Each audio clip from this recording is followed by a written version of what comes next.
மன்னா அமைச்சரே, இரவோடு இரவாக அவன் கோட்டையிலே அவன் கொடியை வெட்டி வீழ்த்தி விட்டு நமது கொடி பறந்து கொண்டு இருக்கிறது. யார் நேத்திரத்திற்கும் தெரியாமல் இங்கு உள்ள படைகள் எல்லாம் சிறைப்படுத்தி விட்டோம். உண்மைதான் மன்னா. ஆனா அரமனைக்குள்ளே உறங்கிக் கொண்டிருக்கிறான் தூய்மை சேனன். இங்கு என்ன நடக்கிறது என்று தெரியாமல் இருக்கு. நாம் வந்தது தெரியாமல் புரியாமல் நம் கொடி பறப்பதை தெரியாமல் படுத்து உறவிக் கொண்டிருக்கிறார் தூய்மை சேனன்.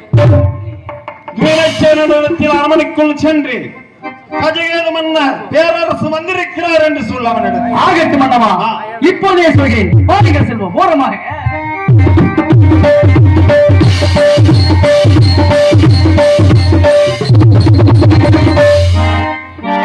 வணக்கம்.